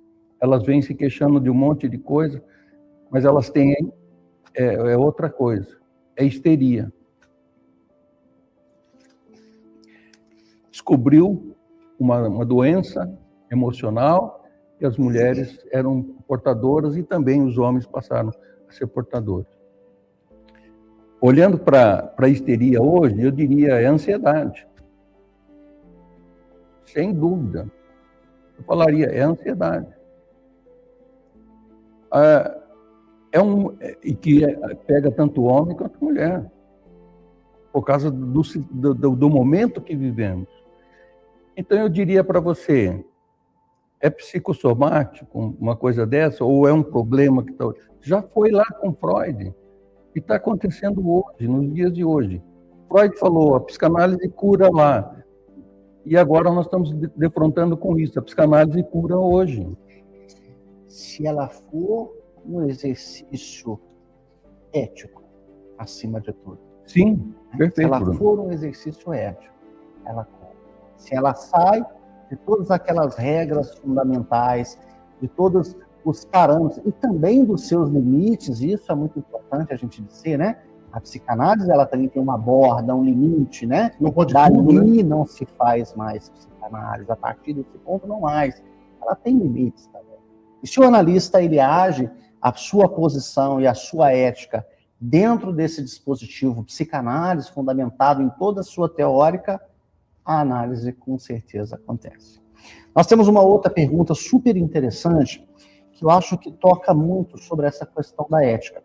Por exemplo, quando falávamos desse outro caso que apresentamos para a Alexandra, eu acho que também muito interessante e ético, né, naqueles casos que geram um comprometimento físico grave, né, o analista também agir de forma ética e buscar os meios que são necessários para que a saúde daquela pessoa seja preservada.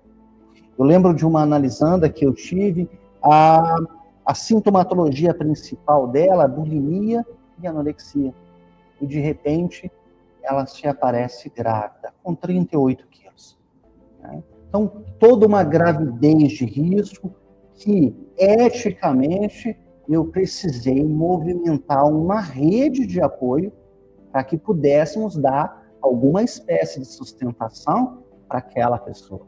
Não foi só a sustentação que me competia ali em consultório, sustentação psíquica, mas tive que também romper isso para fora do consultório e buscar um apoio médico, um apoio assistencial para que ela pudesse preservar não só a vida dela, mas também da criança que estava ali em gestação naquele momento.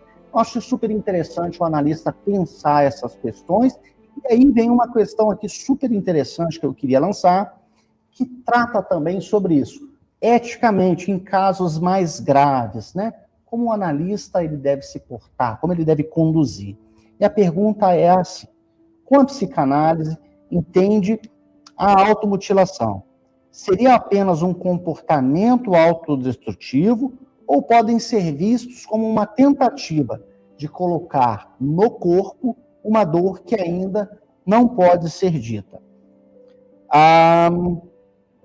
Muitos jovens acabam relatando que cortar é a única forma de aliviar uma dor intensa. Como a psicanálise, então, pode compreender esse corte como uma descarga de angústia, como uma tentativa de simbolização ou um pedido de reconhecimento? E pensando eticamente, aqui agora, para além da pergunta, e se essa autoagressão, essa autodestrutividade começa a comprometer, de fato, a vida desse jovem? Eticamente, gostaríamos de pensar aqui em conjunto. Como conduzir um caso desse? Por favor.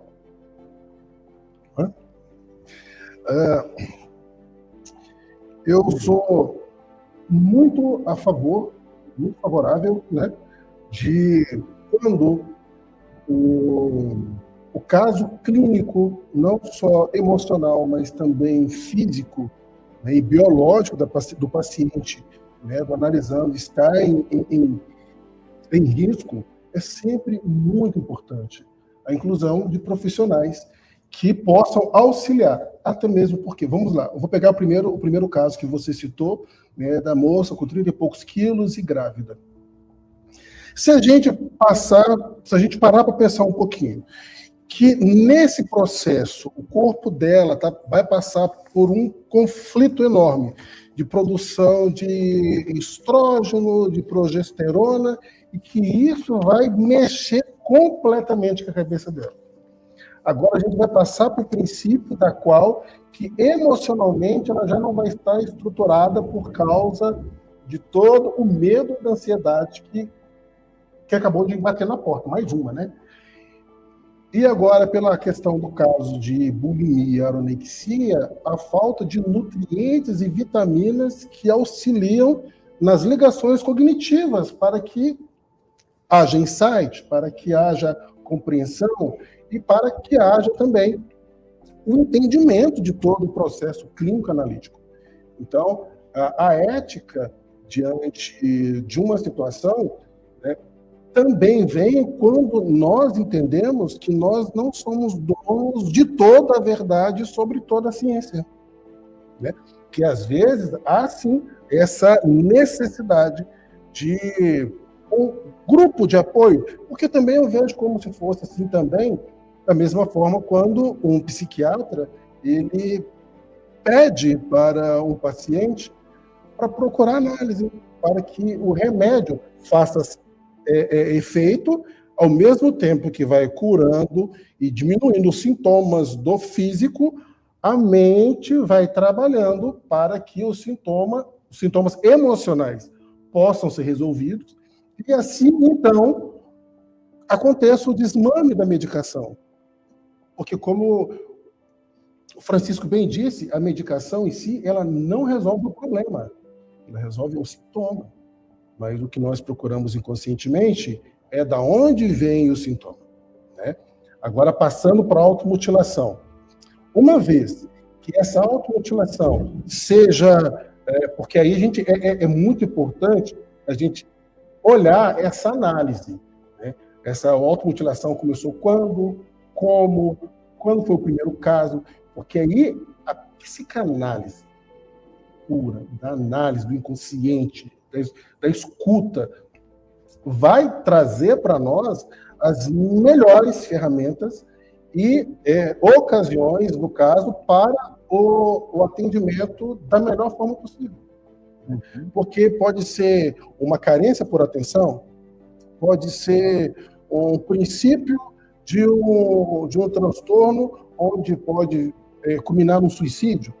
Mas isso só a psicanálise mesmo, no tratamento, que a gente vai conseguir ter esse parâmetro para a gente poder ser o mais assertivo possível. Porque corre-se o risco de eu trazer aqui uma receita do bolo. E aí corre um risco muito grande. Para finalizar essa frase minha, eu escutei li um texto uma vez muito bacana. A menina perguntou para a mãe dela assim: mãe, por que quando a senhora assa o pernil, a senhora corta a ponta dele? Ah, eu faço isso porque minha mãe faz isso. E aí ela chega para a avó dela e fala: vó, por que quando a senhora assa o pernil, a senhora corta a ponta dele? Aí ela falou: porque a minha mãe faz isso.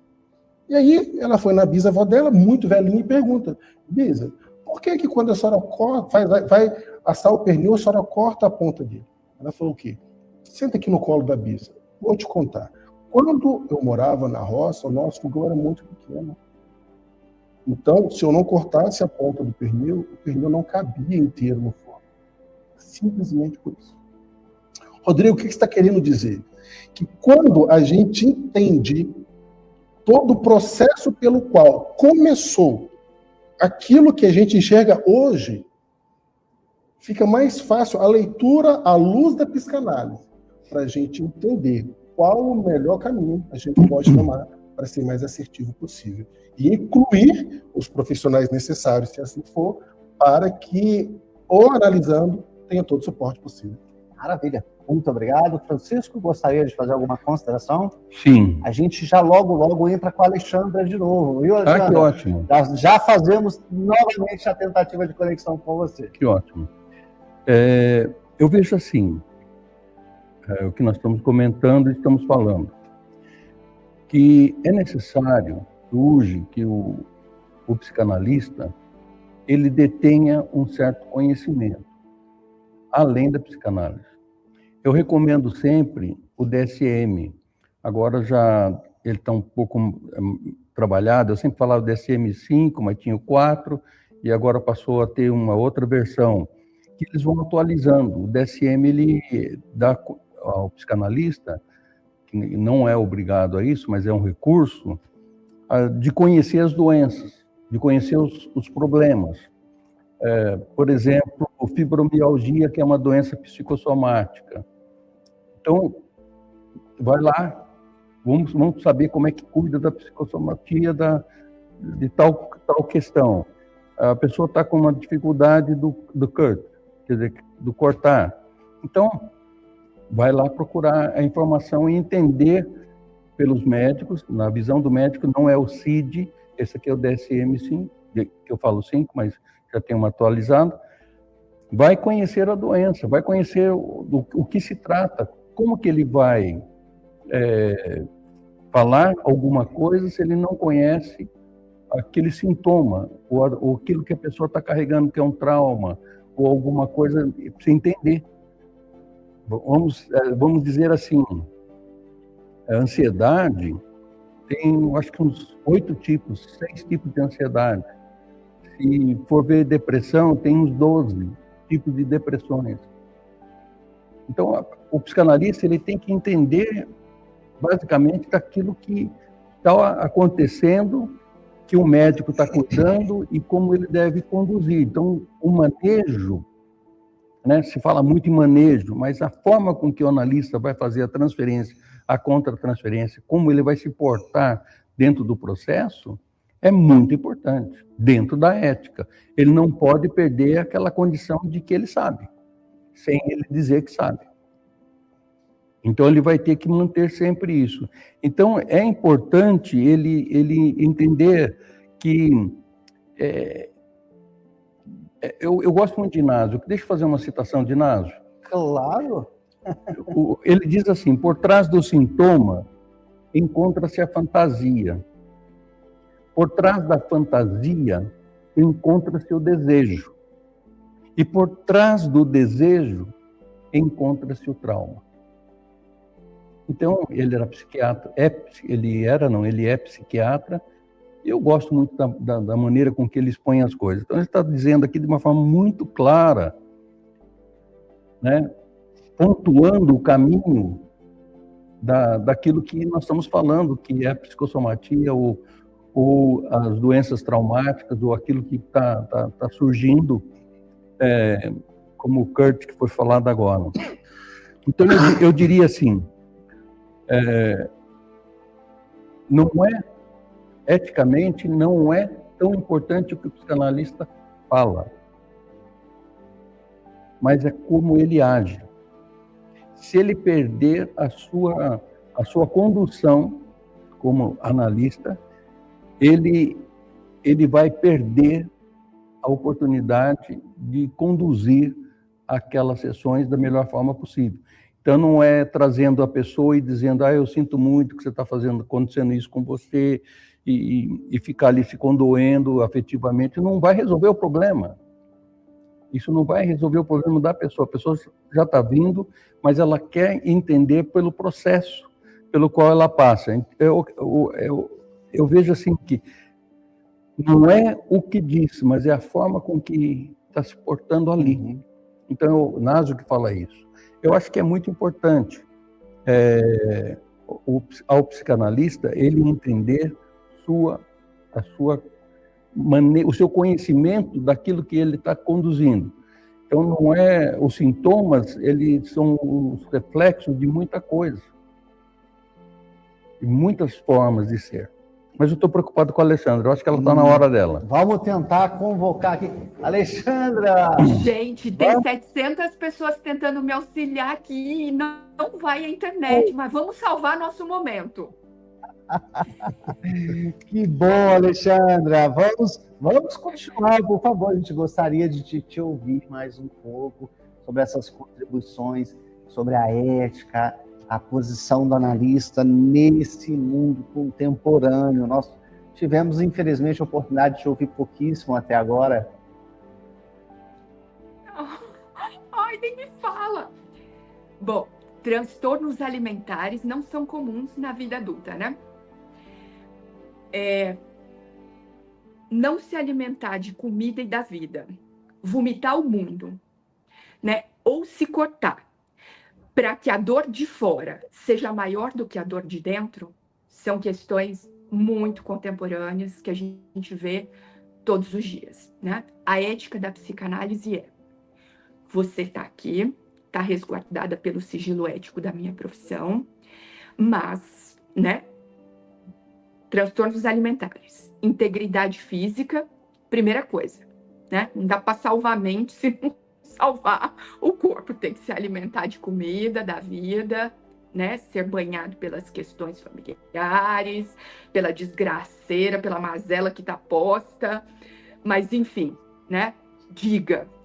E se você se colocar em risco ou colocar em risco a vida de alguém, eu tenho que falar, né? Com alguém que possa nos ajudar. E quando a pessoa faz isso, é um pedido de socorro, não é? Então, temos que sair dessa condição de implicantes para implicados. Porque a vida nada mais é do que você é. O que você faz com o que a vida faz de você? De verdade, a mazela humana é essa, né? Hoje, ontem, amanhã, antes de ontem. E numa grande maioria das vezes a gente acha que o nosso modelo é o mais adaptativo, o mais adequado, o mais oportuno. Então, né, vem esse outrinho pequeno e diz, né, você é melhor que eu, né? Lá na internet tem uma bolsa que se eu tiver, eu me acalmo e tudo se ajeita. Porque o desejo, ele é sempre insatisfeito, né? Vomitar o mundo, comer nada. E, né? Ter transtorno alimentar na vida adulta significa que ou nós estamos tratando mal essa mente, ou a gente está mentindo para o que a gente acredita que é a vida. O que vocês pensam? Puxamos alguns pontos aí. Depois eu tenho uma pergunta também para você, tá, Alexandra? Vamos deixar aqui o Rodrigo e o Francisco também se articular nessa questão que você nos traz. E logo em seguida eu volto com você, que nós temos aqui perguntas para você, tá bom? Obrigada. Quando eu com você, eu não entendi muito bem as questões. Vamos lá. Diante da...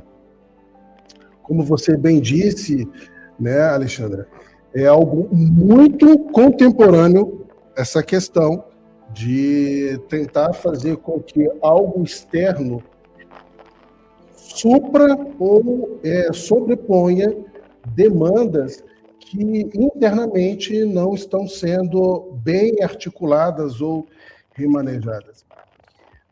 Na primeira infância, nos primeiros anos de vida, é muito comum a gente ver isso nos nossos filhos, nas crianças, né? E quando você não dá o brinquedo que ele quer, ele se joga no chão, faz pirraça. É a maneira pelo qual ele entende que ele consegue atenção, ao mesmo tempo que tenta fazer com que o jogo vire ao seu favor. Então, é um campo, um norte no qual, analiticamente, a gente pode partir até para poder, nessa pesquisa e busca pela resposta no inconsciente do período ou fase de algum ocorrido, onde a pessoa ela tem uma certa dificuldade de lidar com aquilo que foge ao seu domínio. Que é uma frase que eu escrevi esses dias, que gerou até um certo burburinho, que eu escrevi assim, eu não concordo com você, mas eu respeito o seu direito de pensar diferente. E o mundo é sobre isso, e está tudo bem. Né? Está tudo bem. Isso não faz de mim mais importante e nem do outro menos importante. É um jeito diferente de observar o mundo. E agora a pergunta que vem é a questão: qual é a forma que eu tenho enxergado as mazelas emocionais, as demandas emocionais que eu tenho e que eu não consigo colocar para fora, e a ponto de eu subjugar o meu próprio corpo para que eu possa responder ou mostrar, porque às vezes inconsciente também essas situações, né? De repente o Francisco pode me auxiliar também, de repente é a forma como esse indivíduo, esse sujeito encontra no ambiente que ele vive para gritar por socorro. Hoje em dia é muito comum, né? Virou, como foi dito aqui, status, vou no psiquiatra. Ficou coisa de gente chique, né?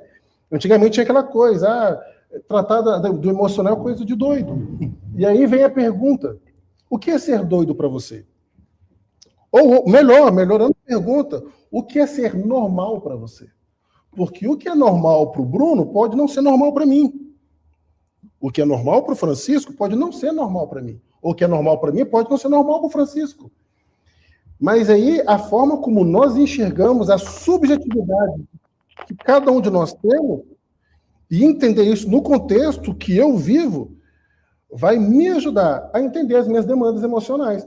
Então, por isso que a escuta, né, nesse momento da transferência e contra-transferência dentro do manejo psicanalítico vai trazer toda a bagagem que a gente necessita.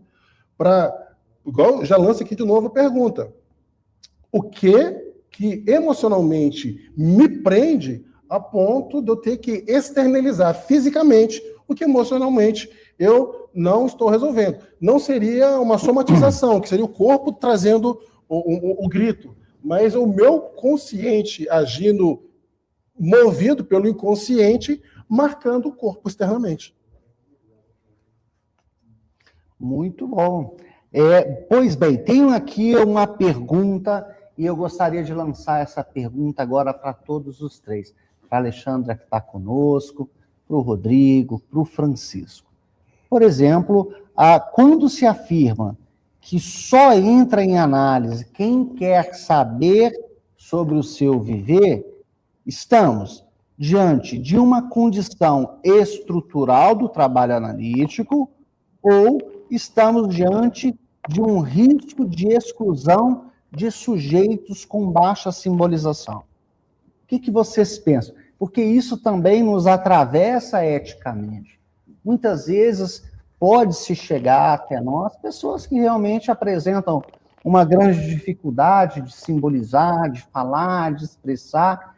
Como eticamente, diante desse set, nesse enquadre, onde a fala, a simbolização, a elaboração é tão necessária, como fica a posição do analista e a ética do analista diante desse momento, né? Diante de um paciente que ou ele tem essa grande dificuldade de simbolização, ou ele não quer saber tanto sobre o seu viver.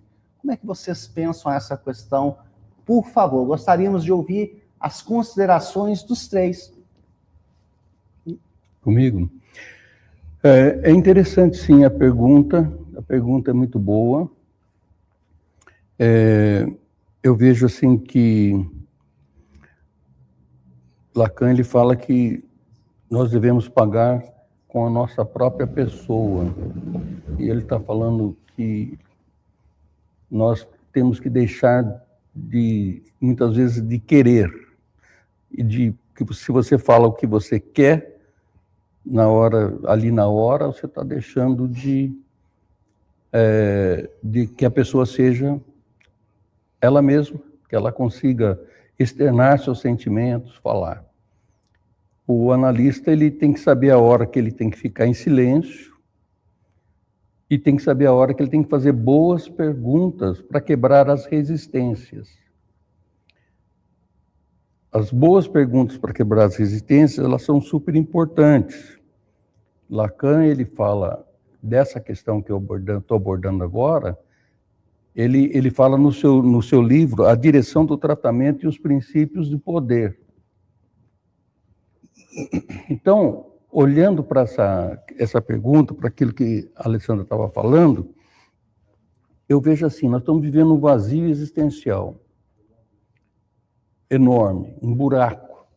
As pessoas não veem um descortinamento de determinados tipos de coisas.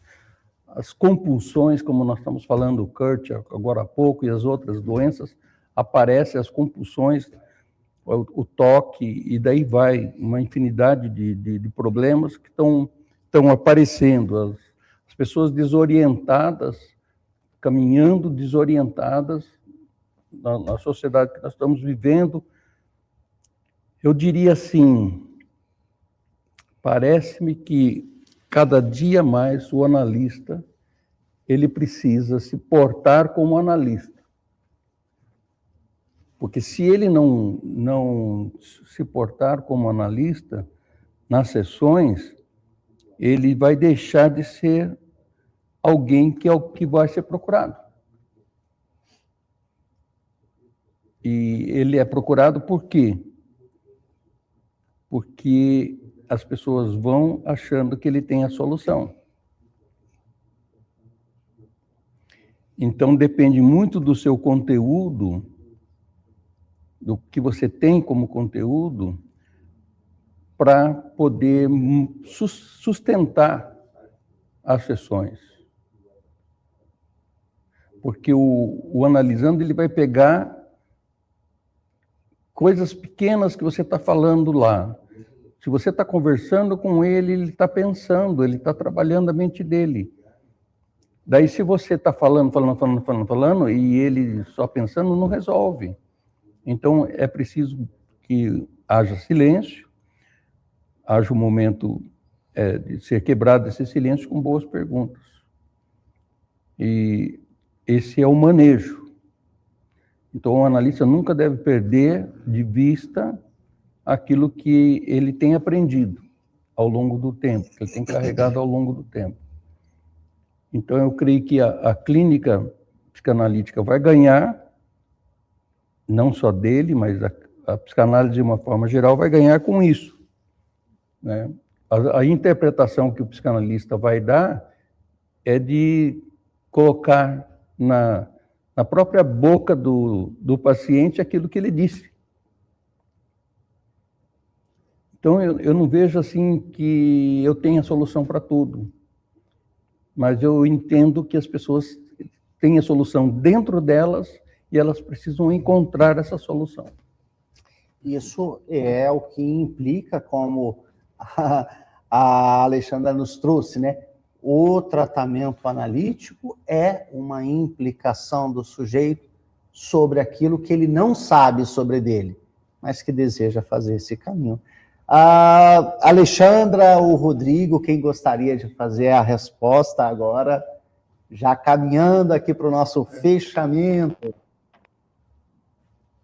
Pode ficar à vontade, Alexandra. Claro, muito prazer. Com muito prazer. Ficamos aí de que a responsabilidade é do vínculo, é do par analítico, de que nem todo demandante é um analisante, de que esse corpo que cumpre um vazio existencial está se encaminhando por transtornos alimentares, por cortes, por inúmeras doenças psicossomáticas e, principalmente, os vínculos frágeis, as respostas imediatas, o consumismo. E nós só podemos ir com o nosso analisante até onde nós fomos na nossa própria análise. Eu tenho 23 anos de formada, mas eu tenho 26 de análise ininterruptos. Então, de tão bom que a gente também precisa se trabalhar todos os dias, mais um dia e para sempre. Porque esse lugar que nós ocupamos é de suposto saber. E é preciso suportar esse lugar, entender o sintoma, a queixa, a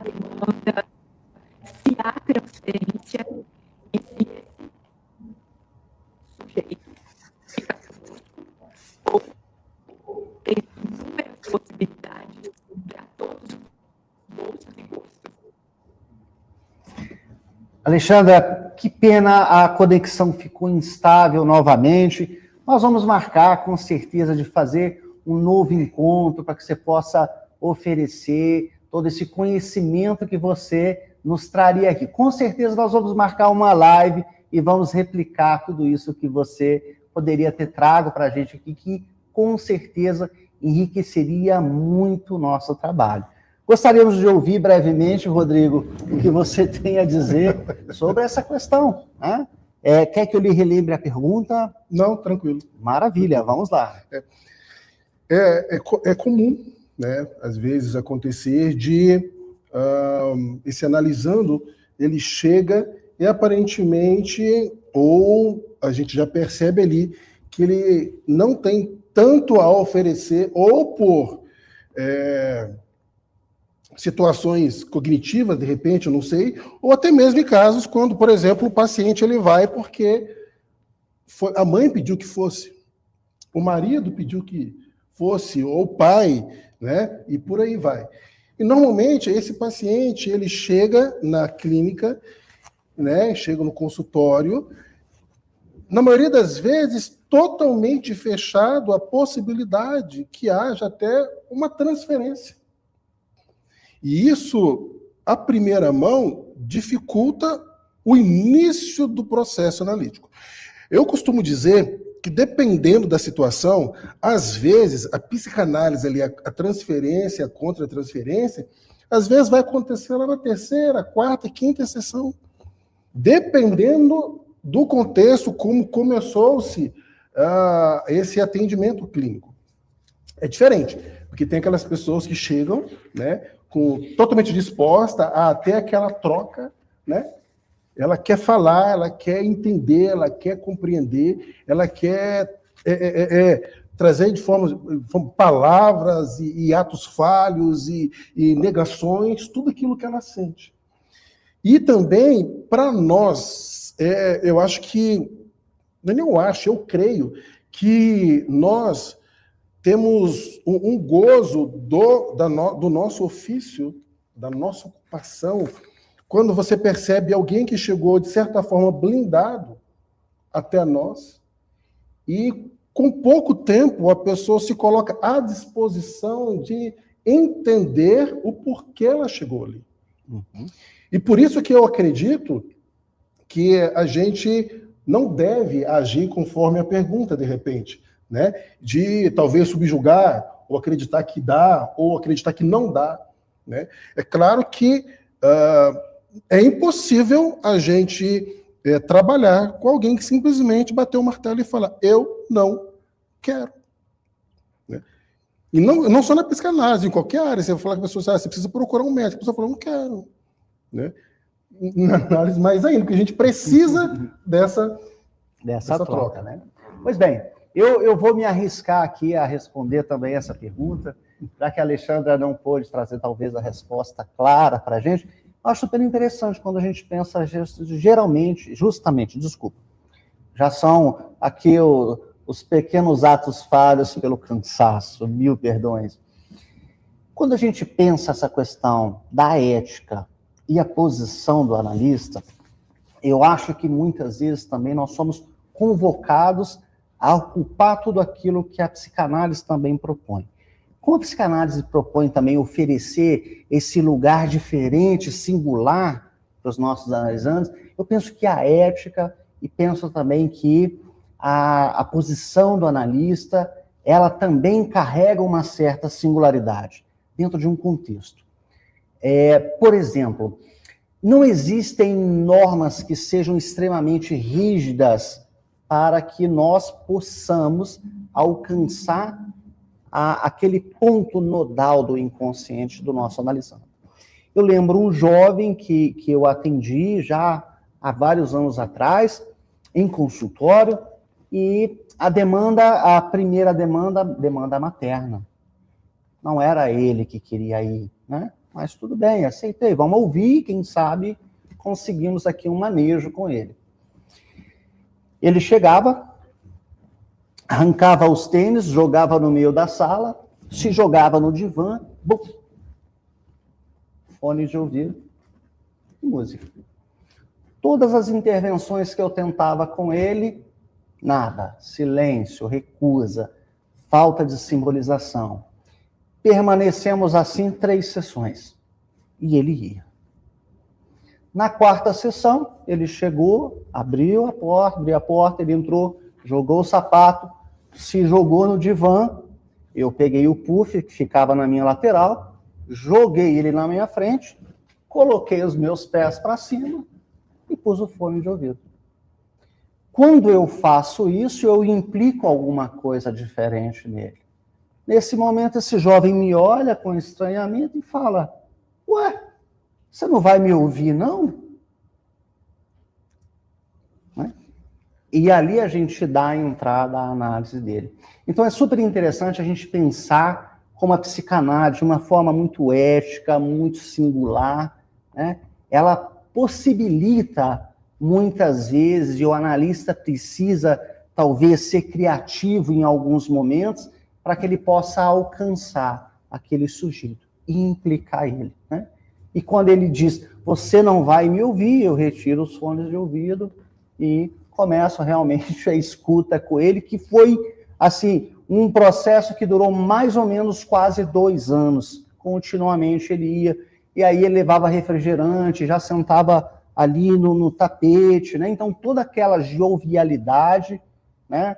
Com a singularidade específica, e isso é muito importante a gente dizer, a singularidade específica daquele set criou aquele espaço, aquela relação que possibilitou todo o fenômeno transferencial até a dissolução do analista e fim de tratamento. Então são questões que vale muito a pena a gente pensar sobre a ética e sobre a posição do analista diante também desses impasses e diante desses desafios que nós também temos no nosso contemporâneo. Então, gostaria de agradecer muito a presença de vocês.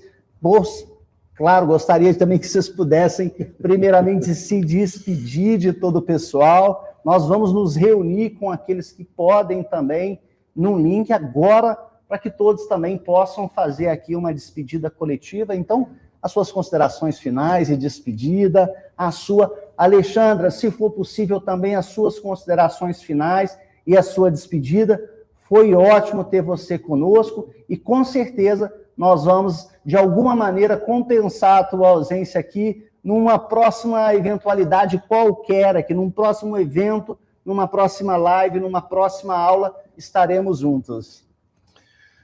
Primeiramente, eu quero agradecer, né? Foi, né, um período ímpar, né, de troca de conhecimentos e formas inteligentes de lidar diante da ética e o manejo psicanalítico nos dias atuais. Porque não dá, né, para... para ser sincero, eu sofri um pouco quando eu percebi que o cenário até então da minha formação, aquele cenário, né, de aí, quase 26 anos atrás, né, mudou, porque eu percebi que eu tive que me atualizar. E eu entender que eu teria que me atualizar e eu levar isso para a minha análise pessoal, e isso foi transformador. E entender a forma como a ética e esse manejo, nos tempos atuais, eles são determinantes para o sucesso daquilo que eu me proponho a fazer. E esse seminário é sobre isso. E foi, sim, sensacional. As perguntas, a participação, muito bom mesmo, muito grato. Muito obrigado pela sua participação, viu, Rodrigo? Pela disponibilidade de estar conosco também. Francisco. Eu quero agradecer a diretoria do IBRAPS, a sua condução tão excelente, também a presidente Rodrigo, da Alessandra, e de você que está nos vendo, nos ouvindo. É muito importante que realmente você possa entender que o papel primordial da psicanálise é o outro. Eu estou falando assim porque se não existir o outro, não existe psicanálise. Então, nós temos que focar nisso. Então, quero agradecer, porque eu estou percebendo que está tudo acontecendo nesse evento e está aparecendo realmente que a grande importância do outro está sendo dita. A preocupação nossa é essa. Primeiro, de respeitar a singularidade de cada um. E também, claro, existe a nossa, mas a nossa é dar o ouvido técnico, oferecer aquilo que a gente pode. Mas eu tenho certeza que sustentar a escuta, que é a grande questão aqui, ficou bem clara na ética. Nós temos que ser analistas. Então, eu agradeço a todos essa grande oportunidade que foi dada de reflexão e de crescimento. Maravilha, muito obrigado por todas as suas contribuições. Muitíssimo obrigado a você também, que está desde a manhã também aqui nos acompanhando, conferindo todos esses conteúdos que nós trago aqui. Gostaria de agradecer, primeiramente, a nossa mesa 1, que falamos sobre o sujeito na contemporaneidade. Agradecer a Laiane, a Luciana, o Sebastião.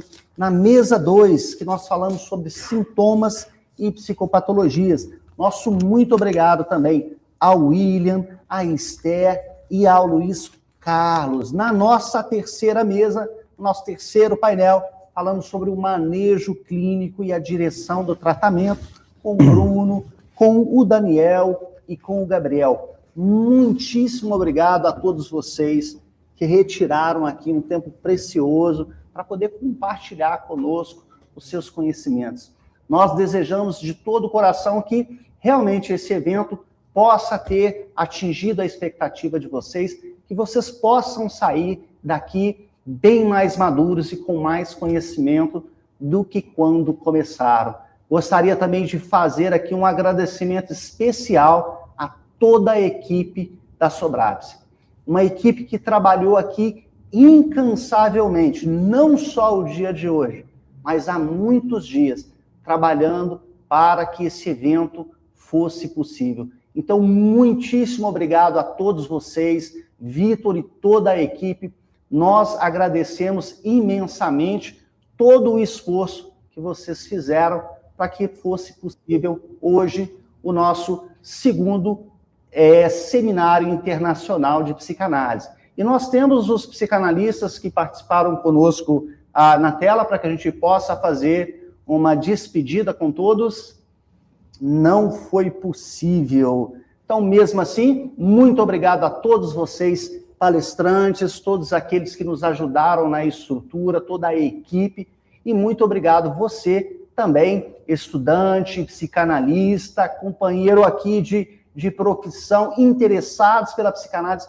Muitíssimo obrigado por ter passado esse tempo conosco. Nós desejamos para vocês todos uma boa noite, um ótimo final de semana e fiquem sempre ligados nas novidades, que logo, logo teremos aí grandes outras oportunidades de transmitir a psicanálise, estarmos juntos novamente. Uma boa noite para todos vocês. Tchau, tchau.